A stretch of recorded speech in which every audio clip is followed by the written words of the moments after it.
Island they thought it was cool, probably thought we was fool when we would break all the rules and skip them classes in school because the teacher them teaching what the white man them teaching them European teachings in my African school. So hello. How y'all doing? This is me, as always, Dr. Shingima Vima, back with another lecture here. And that song that was just playing is Monsters You Made by Burna Boy. If you've been following this channel, you know that is one of my favorites, at least his recent projects have been. And I'll put the link to that below. And it ties in perfectly. It's called Monsters You Made, in which he critiques colonialism as well as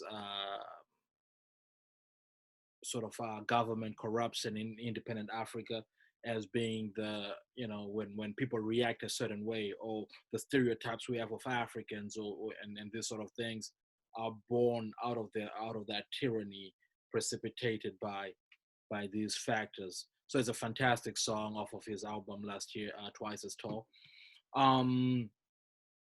But the reason I played that to get us started is I'm doing this is another video in our Intro to African History series, and this is the video on a Scramble for Africa. Now, again, if you've been paying attention, you know this is not the second time, but the third time I'm recording this video, and I'll tell you why.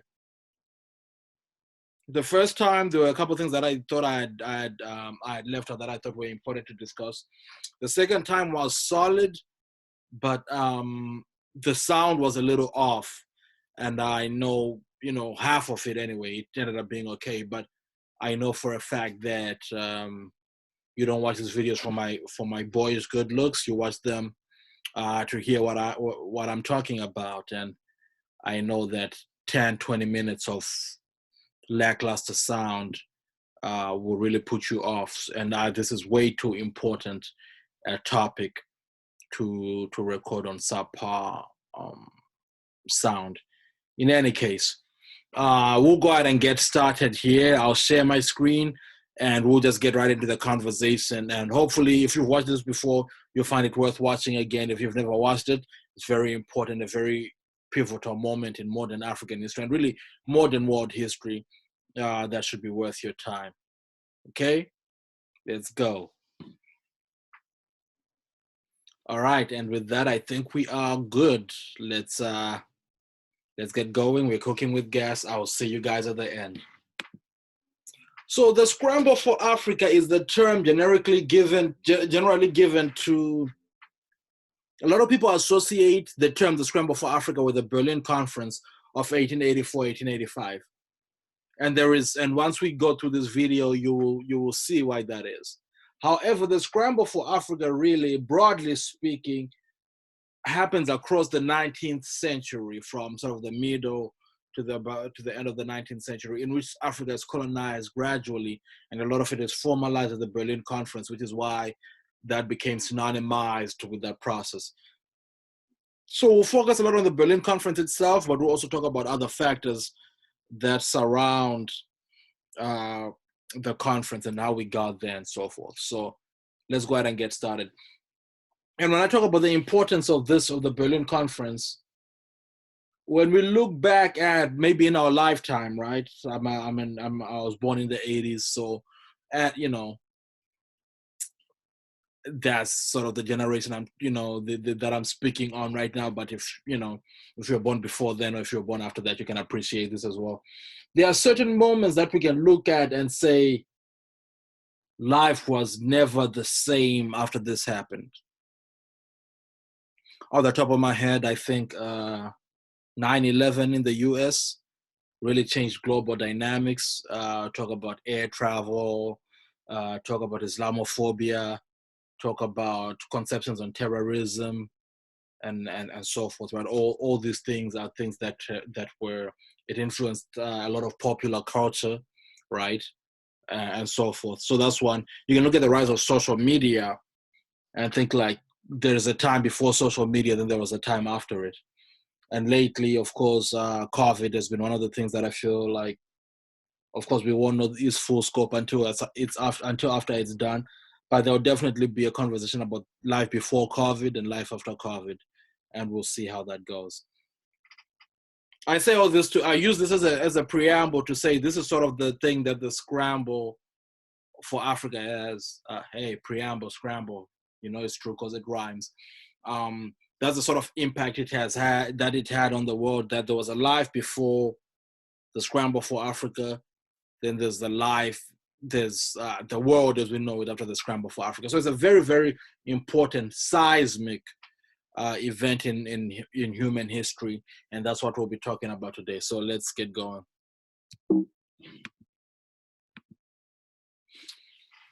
So what is it that was happening in what was it? What are some of the factors that led to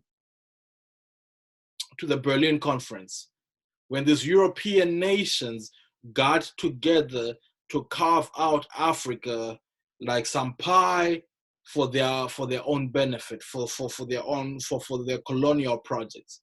What was happening here? Well, let's look at it, right? These are some of the factors in 19th century Europe that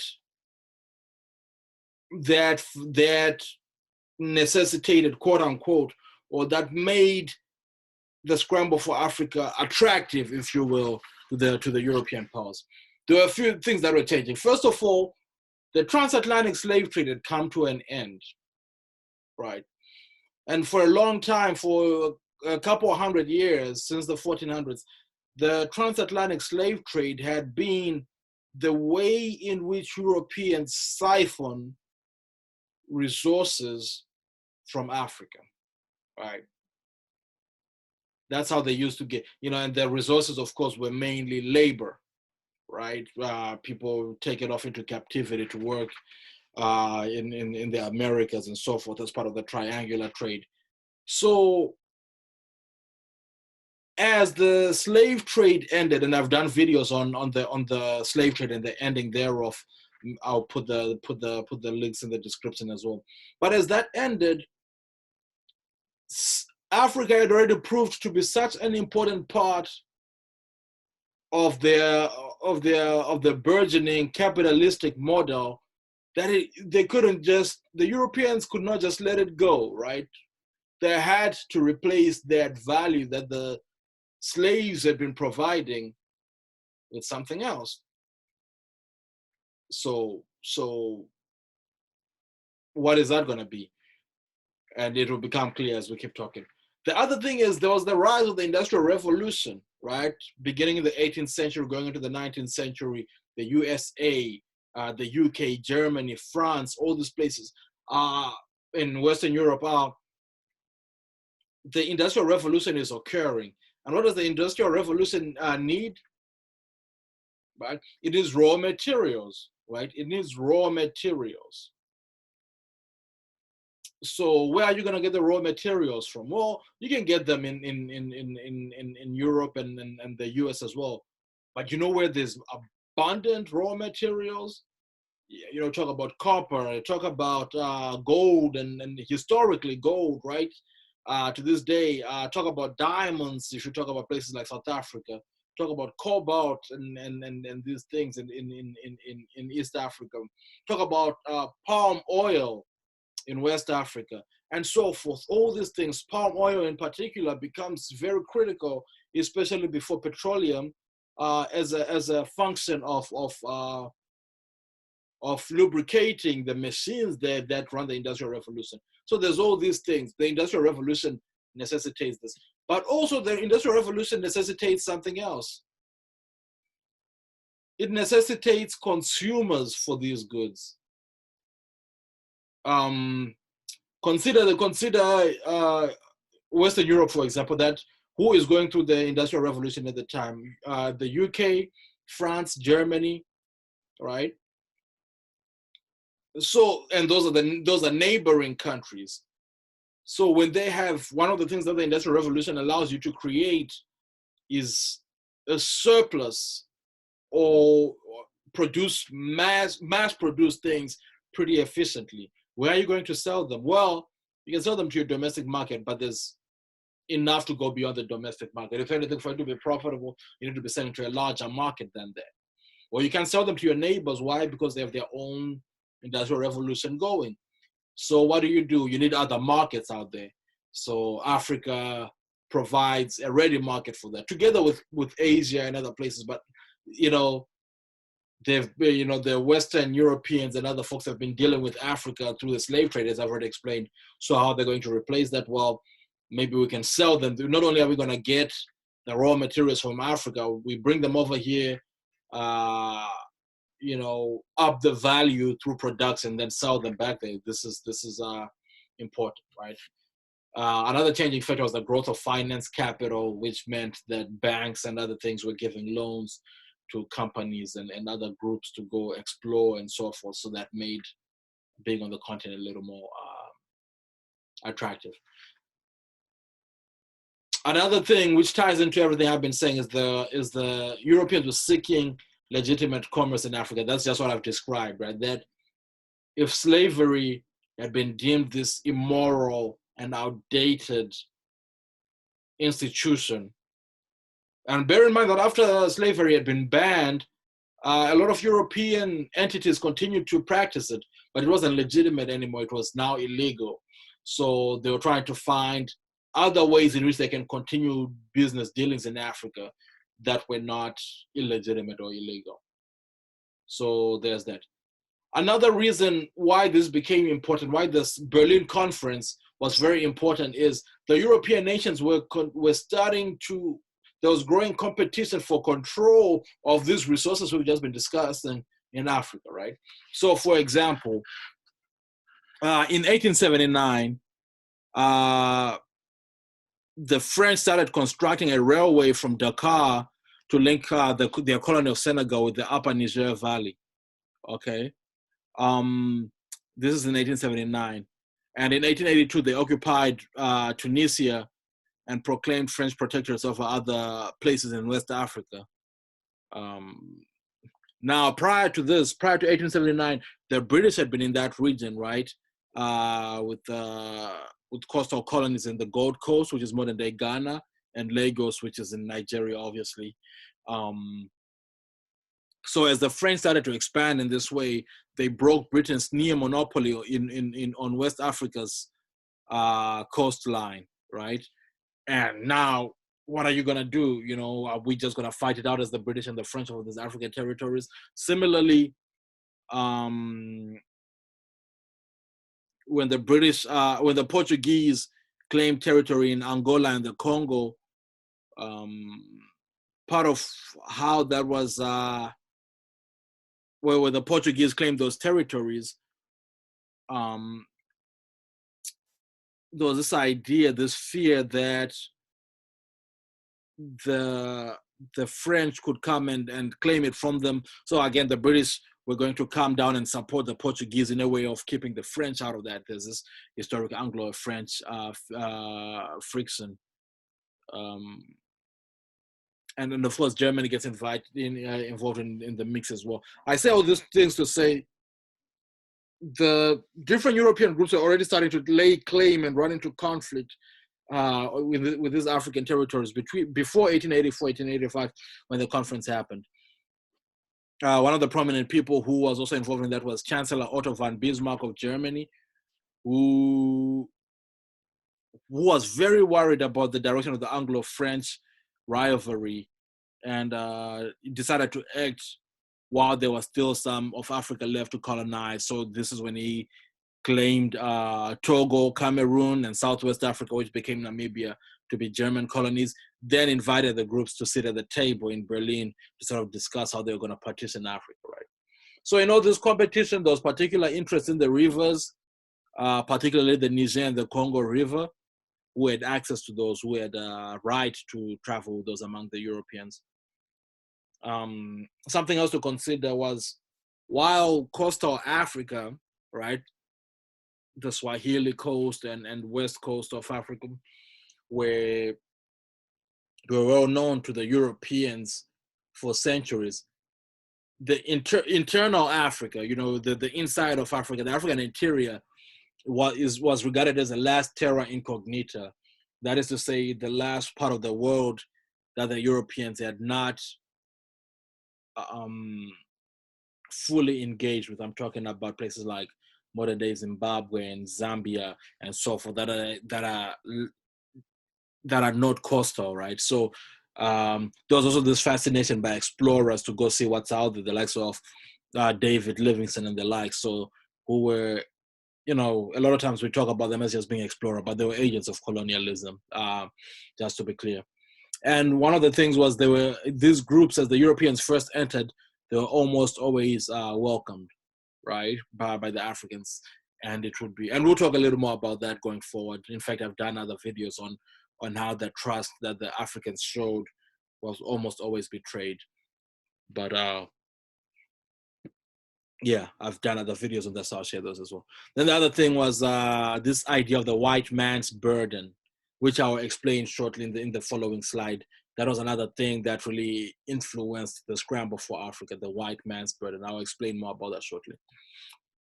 But before we go there, let's talk about how. How was this possible? How was Africa able to be colonized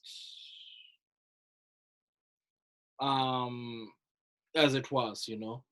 Bear in mind that before the 1880s, only 10% of the continent, or even less, was under European rule. By 1900, 90% of the continent was under African rule. How was it able to happen so quickly? Well, a couple of things. One of the things that happened was the Europeans, as they had done with slavery, were very efficient at manipulating and exploiting existing rivalries. There's always like minor rivalries between groups that live together, right? Right now, I was just talking about the Anglo-French rivalry, so that's not something distinct to Africa or anything. But you know, the Europeans were very adept at exploiting that. So, for example, one of the conflicts was between the Nama and the Herero people of modern-day Namibia. When the Germans, I've already said that the Germans claimed this territory, right? When the Germans came in, they offered the Herero people a treaty of protection, and then in return proposed to help them in their long-term conflict with the Nama people. Now, Hendrik Witbooi, who was the leader of the Nama people, understood the implications of the German threat, and he wrote to Herero, the chief of the Herero people, warning him about this new alliance that Herero was getting in with the Germans. And I quote, "You think you will retain your independent chieftainship after I have been destroyed. But my dear captain, you will eternally regret your action in having handed over to the white man the right to govern your country. After all, our war is not as serious as you think. But this thing you have done, to surrender yourself to the government of the white man, will be a burden that you will carry on your shoulders. You call yourself supreme chief, but when you are under another's control, you're merely a subordinate chief," right? So Witbooi was well ahead of his time in understanding what happened here. And indeed, within 10 or so years of this happening, the Herero people would be destroyed by the Germans, you know, essentially obliterated to a point whereby less than 20% of the existing population was still alive, and actually a lot of them migrated to Botswana. That's one example. Another example is so Namibia is in Southwest Africa.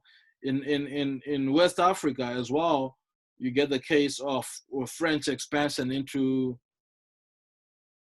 Western Sahel, where the Tukolo Empire, ruled by Ahmadu Sekou, and the new expanding Mandinga Empire of Samori Toure were beginning to be colonized in the 1880s. And both Ahmadu and Samori initially tried diplomacy rather than military conflict with the French Senegalese army.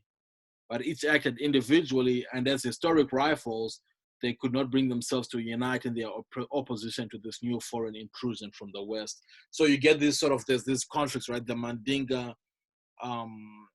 Tukolo conflict, again, which was exploited. So that's another reason why this happened so almost quickly. Another reason, and a far more important reason I would concede, was the Europeans came with with a military might. You can only resist so much when you're facing far superior firepower. And the great quote by anti-imperialist poet Hilaire Belloc sums up the British sentiment pretty well when they said, whatever happens, they have got, whatever happens, we have got the Maxim gun and they have not. So really, despite the best attempts at military innovation of the different African peoples, they did not have the military might to withstand European. So, for example, when I talk about the fact that when the Herero were massacred, they were massacred from 80,000 of them to less than 20,000. That's not something you can just do within a short space of time using more primordial weapons, right? That the Maxim gun makes the difference when it comes to things like that. So these are some of the factors leading up to Berlin Conference. This is the why the Europeans were going into Berlin and how they were able to, when they finally got in, how they were able to conquer Africa as they did. So I mentioned the white man's burden earlier. What is that about? Well, the white man's burden, famously spoken about in Rudyard Kipling's poem by the same name, speaks to this idea that the Europeans coming out of the Enlightenment era, or the Western world coming out of the Enlightenment era, felt that it was their job to civilize and Christianize the rest of the world. So in this famous cartoon, you have two symbolic descriptions of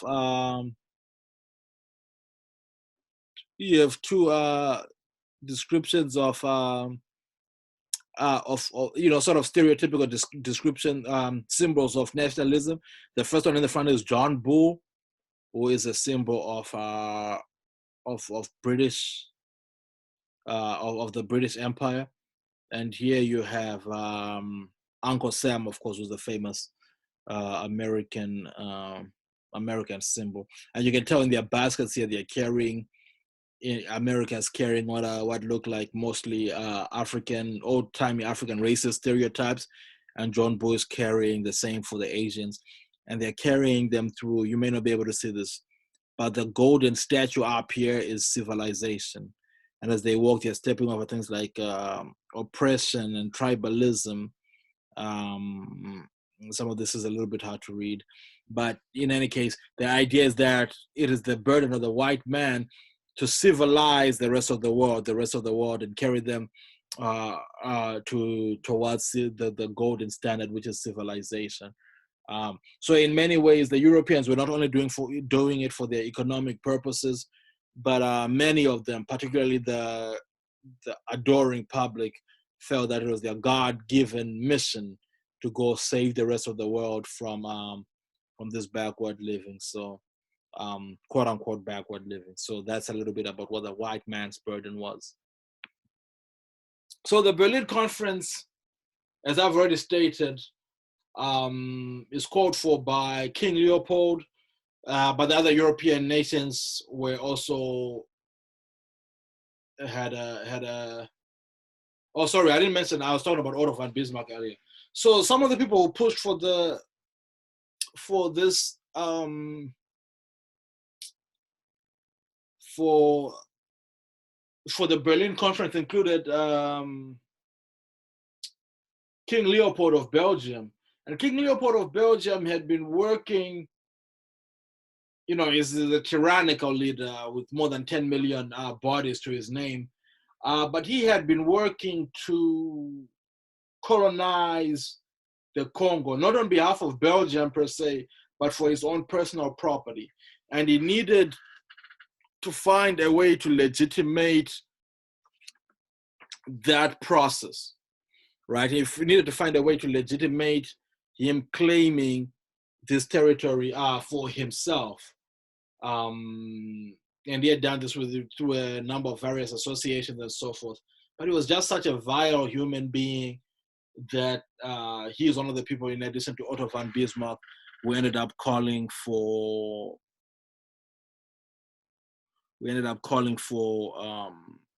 this meeting so that they could resolve ways in which to partition Africa in a way that selfishly you could keep the Congo as his own personal property. And I need you to understand that the Congo to this day is the biggest country on the continent. So to talk about it being King Leopold's personal property is such a bold declaration. It's such a unjust and ugly part of African history. And I've done other videos that focus on him as well. So I'll put the link in the description. But in any case, he's one of the people who called for this. Portugal also called for the conference in a way to, since they were a smaller empire at the time compared to the English and the French, they wanted to make sure that they got their piece of the pie, right? And as we've said earlier, the meeting happened in Berlin, Germany, and was chaired by the German leader at the time, Otto von Bismarck, and there were 14 signatories. Among them include the usual suspects, of course, we've spoken about: Portugal, Belgium, the British, the French, the Germans, of course, as the hosts, Italian, Spanish. I'm sort of doing this off the top of my head, so if I miss any, charge it to that. Italian, Spanish, the Dutch, the Americans, I'm at 9, the Ottoman Empire, 10, Russia, 11, Sweden, Norway, 12, Denmark, 13, and there is one that I'm leaving out here, but you get the drift. It's mostly these Western European nations, plus the Ottoman Empire and the Americans, right? And so they sat down, and this picture here pretty much depicts what happened. They pretty much sat down and partitioned Africa like cake among themselves, okay? And the way this was going to be secured was through a document that they came up with called the General Act, which I'm going to describe shortly. And so efficient was this, based on those factors that I spoke about earlier, that by 1900, 90% of the continent was under European rule. Okay. So what was this General Act that they came up with that helped them make sure that secure the quote unquote peace around which they had gathered to establish? Okay.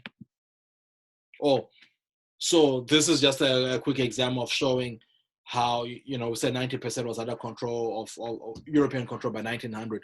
This just kind of speaks to what was going on prior and what was going on after the fact. So here you see some, you know, some of the places that were already under European control, including the Cape Colony was under British control already. Part of the Congo was under France control, Angola under Portuguese control, these minor places. Egypt was part of the Ottoman Empire and so forth. But you get everything in the gray sort of is populated by people, but maybe no major empire there, just different communities that were living there. Then you also get the many African empires of the time, the Sokoto Empire, the Tukolo Empire, which I just spoke about, the Ashanti, Tipu was running things in Central Africa, you know, and so many other places. Then a mere 30 years later, 3 decades later, you see that all that place now has been taken over, right? You know, the blue is French. So that's Senegal, Mali, Algeria, all these places, as well as Madagascar. The pink is the British, so, you know, that's all of South Africa, Zimbabwe, Zambia, Kenya, Tanzania, Egypt, and Ghana, Nigeria, Sierra Leone, a lot of these places. Then Portugal had a good bit as well, which is the green here, mainly Angola and Mozambique. Italy is in Somalia and Libya. And so forth, right? Germany has the Togo, Cameroon territories we spoke about earlier. Liberia is an interesting case because it is It's one of two places to remain independent together with, say it with me now, Ethiopia. Though Liberia's independence is a little bit wonky because it was founded by the American Colonization Society, right? Resettled by freed African American slaves, if you will. But anyway, that's just to show how quickly things changed on the continent. Can you imagine? This is 30 years, and the continent doesn't look recognizable at all, except in except in immutable shape, of course. All right. So, what were some of these things that came out of the General Act of the Berlin Conference? Well, to sell the conference to the masses, right?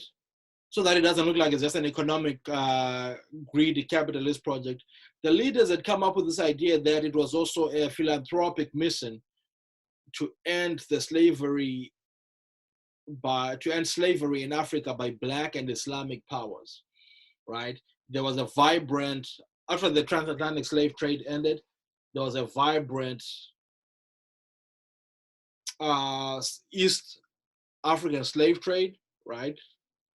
As well as other various forms of slavery that were internal to Africa. Now, a lot of these, the East African slave trade was pretty brutal, though nowhere close to as brutal or large in scale as the transatlantic slave trade had been, but it was still pretty bad. But the ones that were inland, some of them were brutal, but some of them were more mundane. And this is not me justifying slavery, but they were not the sort of brutal agency robbing sort of forms of slavery that the transatlantic slave trade were. There were usually people being maybe captured in war or people working off their debts. And a lot of times they would end up being incorporated into that society, maybe as soldiers, maybe even marrying within that community and becoming. So the term, for example, in short, the term for slave and the term for servant are essentially the same thing. So this is to say that this is a different sort of slavery, but it was used as a propaganda tool by the European nations to like, look, part of what we've ended the transatlantic slave trade. So part of the reason we are going into Africa is to end it for them as well, which is duplicitous on so many levels. The least of which is the fact that, for example, the East African slave trade, they were a lot of that was still benefiting them because after the transatlantic slave trade ended, slavery in Brazil, for example, did not end until 1888, which is 4 years after the Berlin Conference. And because there was now more strict patrol of West Africa, the Portuguese were now getting a lot of their slaves from Mozambique, from East Africa. So even the East African slave trade that they came to mitigate, they were still pretty involved in. All right, but anyway, that's one of the general acts. One of the concessions of the General Act. Another concession of the General Act was that the Congo Free State was confirmed as the private property of Leopold II. Now, when I talk about the Free State, quote unquote, I need you to understand that this was not free in a way of it having freedom, not at all. This is free in as much as it was free. It was free for King Leopold to do whatever he wants without the interference of other Europeans. It was not free for the Africans who lived there. And I will take a moment here to read, and I've done other videos on this, but I think it's very important to talk about what the Europeans were doing in Africa at this point, and King Leopold II was particularly brutal. And listen to this. This is from 1895, as written by Reverend J.B. Murphy, who's an American missionary in the Congo Free State. It has reduced, and I quote, "It has reduced the people to a state of utter despair. Each town in the district is forced to bring a certain quantity of rubber," which is the main commodity that was being drawn out of the Congo Free State, to the headquarters of the commissar every Sunday. The soldiers drive the people into the bush. If they will not go, they are shot down and their left hands cut off and taken as trophies to the commissar. These hands, the hands of men, women, and children, are placed in rows before the commissar, who counts them to see that the soldiers have not wasted their cartridges. The commissar is paid a commission of about $1 a pound upon all the rubber he gets. It is therefore to his interest to get as much as he can. Let me give an incident to show how this unrighteous trade affects the people. One day, a state corporal who was in charge of the post at Lolifa was going around the town collecting rubber. Meeting a poor woman whose husband was away fishing, he said, "Where is your husband?" He then said, "Where is his rubber?" She answered, "It is ready for you." Whereupon he said, "You lie," and shot her dead. Shortly afterwards, the husband returned and was told of the murder of his wife. The wretched man then raised his gun and killed the corporal. The soldiers ran away to the headquarters of the state and made misrepresentations of the case, with the result that the commissar sent a large force to support the authority of the soldiers. The town was looted, burned, and many people killed and wounded. In November of 1894, there was heavy fighting upon the Bosira because the people refused to give rubber. And I was told about the authority of a state officer that no fewer than 1,890 people were killed. So, and I end quote. So this is of the brutality that was enacted upon the people. But again, I get ahead of myself here. One of the concessions of the General Act was that the Congo Free State was confirmed as the private property of Leopold II. Not of Belgium, but of the man himself. Another thing was also, remember we said earlier that a lot of what had necessitated the conference was to grant free access to the waterways, Niger and River and Congo River, which are very important for the Europeans as they got their resources from the continent and out into the ocean to be taken back to Europe. So one of the concessions was that the signatories had free access to those waterways, as well as things like Lake Nyasa and so forth. Another concession of the General Act was this principle of effectivity, which literally means if you don't use it, you lose it. After the continent had been parted, if you are seen not to be actively using the land you've collected, you can't just hold it in name only. You have to use it, otherwise it got redistributed. Then another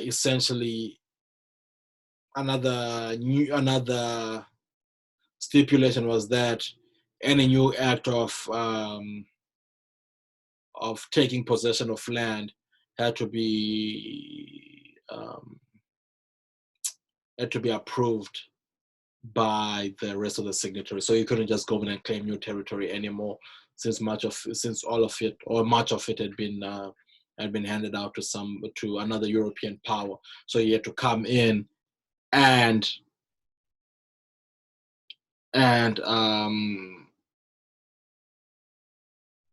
get the permission of the other signatories before you could claim any more territory. So we spoke a lot about what Europe was like leading up to the conference. Well, what Africa did they come to? Well, I've already spoken about the East African slave trade, right? Then there was a burgeoning East African slave trade, which had gone back maybe 1,000 years.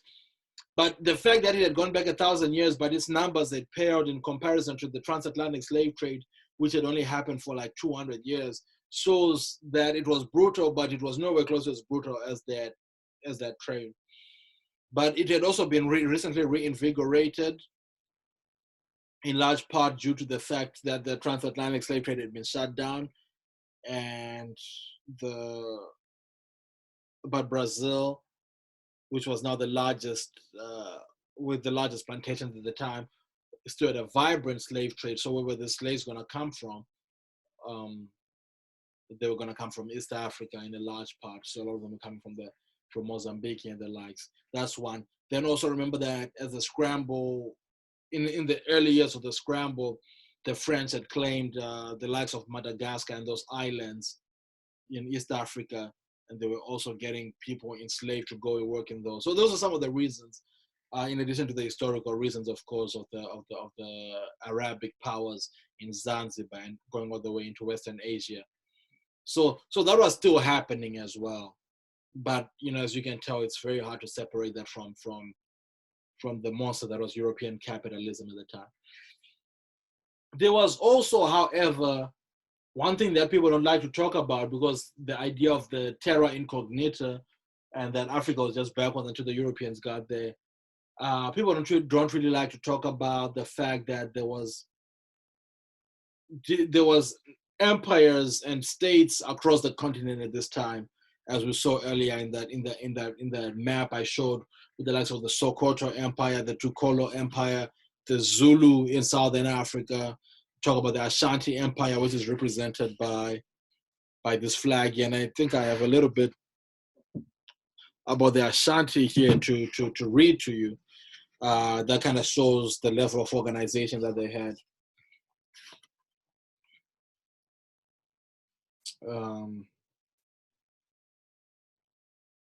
Right.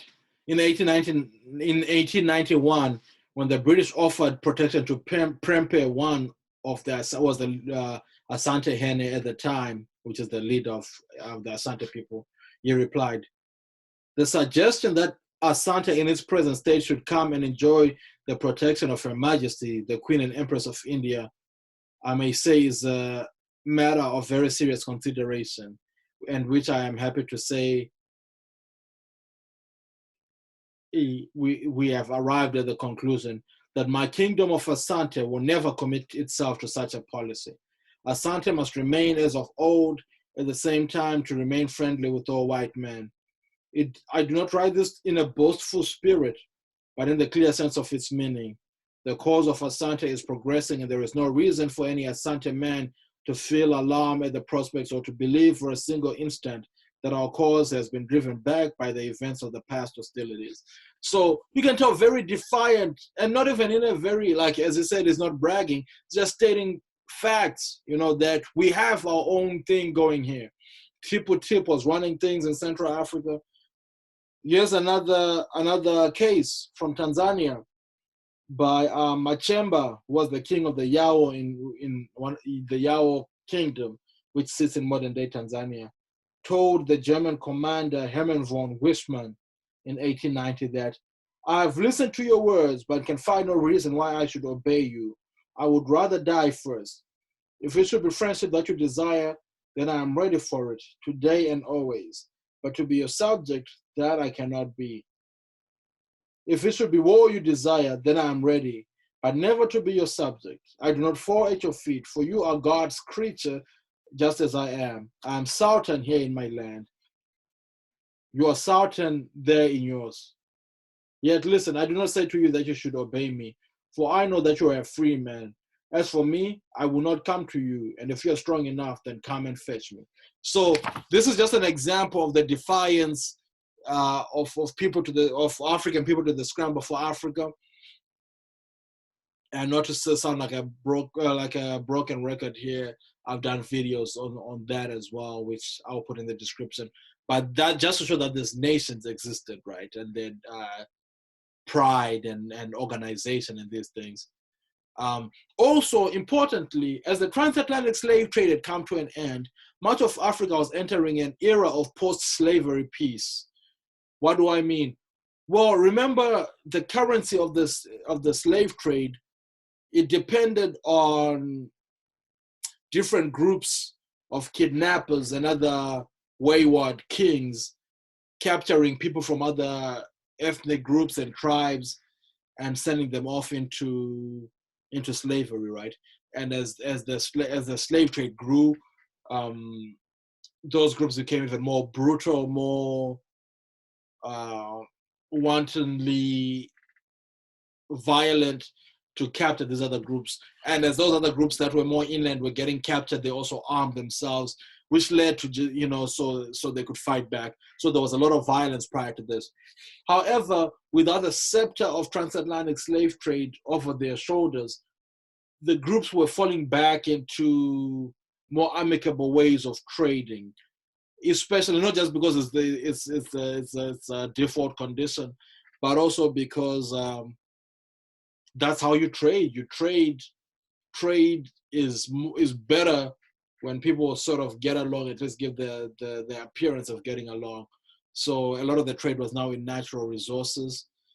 Gold, again, was becoming prominent, and these sort of things, right? Being copper and so forth, being traded across the continent, ivory, and so forth. So if anything, colonialism interrupted, the Scramble for Africa interrupted the direction of post-slavery peace that the continent was headed in. And in addition to this, there were very nuanced trade routes across the continent. People like to think about it because I spoke about the tensions that exist between different groups, as if these groups could never get along. But there was a burgeoning natural resource trade, which was so nuanced, where goods would come from say the gold mines of West Africa, the Tokolo, Sokoto empires, Asante even, coming right through the central part of Africa, through the likes of Tipu Tip, as far down as the Mutapa Empire, right, or the Roji Empire in modern day Zimbabwe, and being moved right to the Swahili coast and being traded off into Western Asia and the like. So the trade routes were very nuanced and very well connected. If anything, again, another thing that was disrupted by colonialism, as now the routes were not intracontinental anymore, but everything was headed to the coast, so it could be taken overseas to furnish the Industrial Revolution and beyond. So this is some of what was happening in Africa at the time of the Berlin Conference. So now that the Scramble for Africa has happened, and by 1900, 90% of Africa is under colonial rule, what are the types of colonial rule that develop? Well, there are four main types of colonial rule that develop. The first one was economic companies. What does that mean? Well, it's exactly as it sounds. Governments would, having claimed the territories, may not have had the resources or the particular wherewithal to go govern these places. So they would bid the auction them off to the highest bidder, and a company like it would be like if Microsoft or Amazon was given this chunk of land overseas to operate in, except that these lands actually have people living in them who claim it as well. So some of the companies that existed include the Dutch East Indian Company, the British South African Company, which was in charge of South Africa and Rhodesia early on, the British East African Company, these sort of places. Even Sierra Leone, the reason why the name Sierra Leone, why the country still has that name, it's named after the country, after the company that founded, quote unquote, founded that country, right? And they would go there and they would have their way with their resources because they have no other conscience but to make profit, right? So they would go in there and be very, very brutal, very, very brutal. Firestone is another one that was famously in Liberia, having its way in these places, and because they're just there for profit, and they have to pay the governments their cut, the European government that allowed them their cut for operating there. So that's one. Another rule similar to another type of rule was the direct rule, and direct rule was synonymous with the French, the Belgians, the Portuguese, the Germans, most other groups really, except for the British. And the idea of this rule was it focused on assimilation. It focused on wanting to convert, talk about the white man's burden earlier, wanting to convert Africans into quote unquote civilized people like the Europeans. And so you can tell that the way that things were structured, uh, incorporating Africans into, sort of imposing the languages, incorporating, sort of turning these African territories, as well as other territories, right? Which is why France today still has places like Martinique and French Guiana at its beck and call as sort of quote unquote provinces of France with very little power, though. But you would have a parliamentarian, or who would sit in the French Parliament, who was an African person, such as Leopold Senghor and Alfred Boigny of Cote d'Ivoire, who would go and sit in these places and be regarded as French, even albeit lesser French, but still French. And the term for some of these groups was the Evolué, which is to say the evolved ones, right? The evolved ones. A very condescending term to say, like, you were African before, and now you've evolved to a higher form of life, which is European.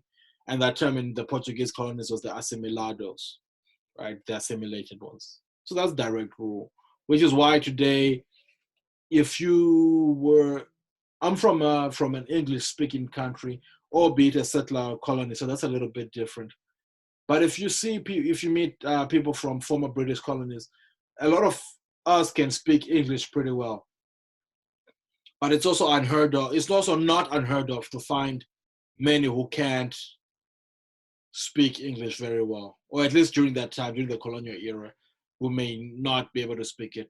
But that is not necessarily the case in the French-speaking colonies and the Portuguese-speaking colonies, where even the more rural people and other people who are just without much education can speak the language, and a lot of it is down to this emphasis on assimilation by the systems of direct rule, as opposed to indirect rule, which again was synonymous with the British, where the British tried to preserve, albeit a very corrupted version of, but they tried to preserve traditional systems of rule, and so the governance was done by chiefs. A lot of the chiefs were imposed by the British, so they were answerable to the British government, but they were not as direct as the French were, if that makes sense. And a lot of these are very hard to differentiate in the finer details,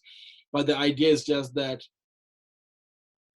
the administration was really centered around partnering, and I put partnering in quotes, or having traditional African systems of rule do their bidding for them, even though they were very corrupted and were not being passed down as they were done traditionally and so forth.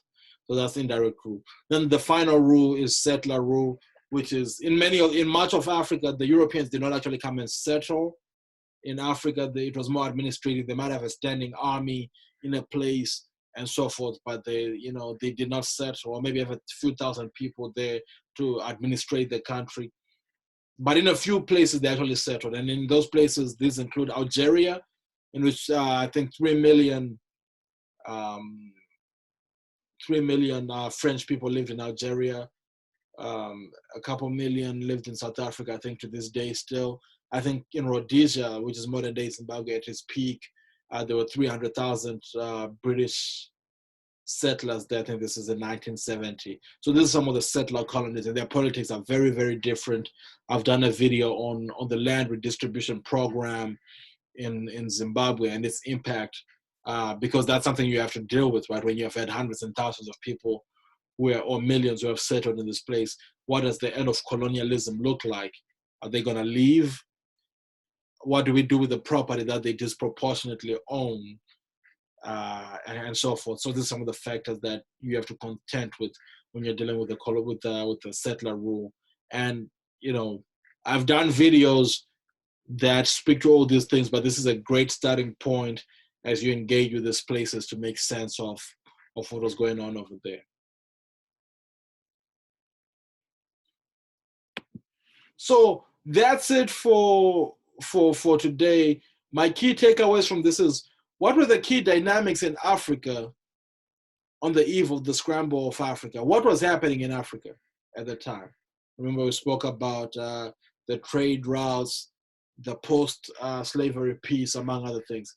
What European dynamics led to the scramble, right? Spoke about the Industrial Revolution, the end of slavery, growing competition, between the empires and so forth. The Berlin Conference, who was there? What are some of the important roles? Who chaired it? Who were some of the people who called for it or entities that called for it? What are the critical concessions of the General Act? What did the General Act come up with? And finally, what are the 4 types of colonial rule? And we just went over this. So that's our lesson on this. Hopefully this video comes out well so that I don't have to keep redoing this one. But if you've watched this before and you're watching it again, I really appreciate you. If you're watching it for the first time, I hope you enjoyed it. I will put the various books I've used for this project in the description box. These have included King Leopold's Ghost. That's where I read that grueling caption of what was happening in the Congo Free State. I've also used Adu Boahen's African Perspectives on Colonialism.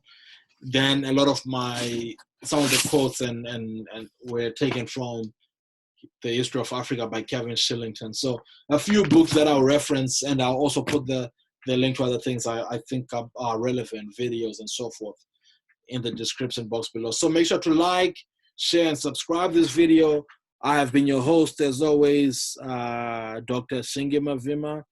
I appreciate you and have a great week. And until next time.